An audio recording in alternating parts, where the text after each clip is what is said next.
After 4 years of marriage, the honeymoon's over. Joe and Sally are at each other's throats. There's been verbal assault, harmful words, painful circumstances. There's been neglect and loneliness, heartbreak. Joe thinks Sally doesn't want him anymore, that there's no attraction there. Sally thinks Joe doesn't love her because he comes home, he goes to bed, he gets up, he goes to work every day. He doesn't spend time helping around the house. He doesn't help with the kids. He doesn't do anything with her. They're at the end of their rope, and the only option that Sally sees left is going to a counselor. At the appointment, the counselor gives them a questionnaire to take home.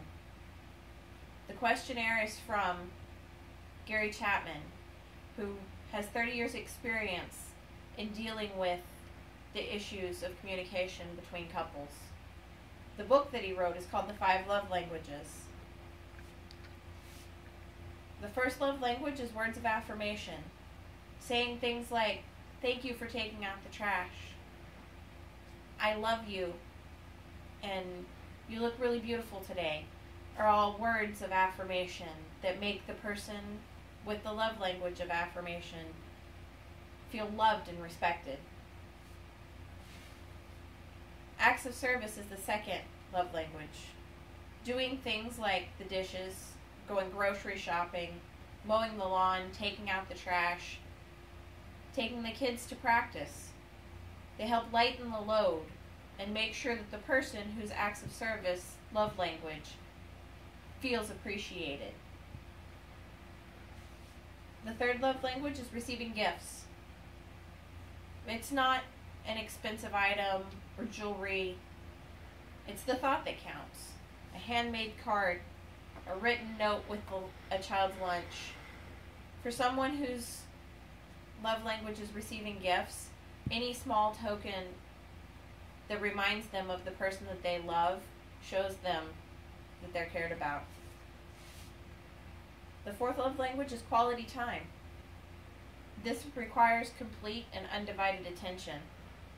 No phones, TV, other people to distract and take away from the time that they get to spend together, whether it's 15 minutes a day or an entire day. It's important to the person whose love language is quality time. The fifth and probably most important to most people is physical touch. Brushing a shoulder, holding hands, giving a hug, or kissing. Any form of physical touch can be construed as love and understanding. In the story from the beginning, Sally was doing things for Joe. Joe was trying to give Sally hugs, give Sally kisses. They were confused. They didn't know each other's love languages. If Joe had understood that doing things for Sally was what helped her feel loved, that would be one thing. If Sally understood that holding hands, kissing, touching, sitting on the couch together was what Joe needed, then their marriage would be absolutely perfect. Sure, they'd have arguments every once in a while, but it'd be much better. Because without understanding specific communication styles, life will lead to split families, divorce, utter loneliness, and depression.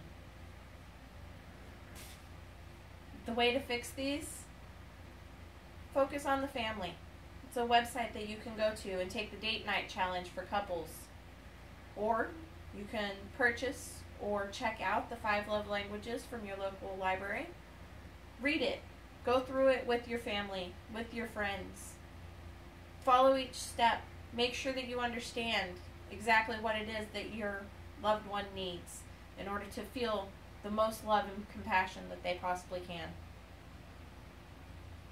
If you want to have a fulfilling relationship, that's what you have to do. So The 5 Love Languages by Gary Chapman. Go check it out today.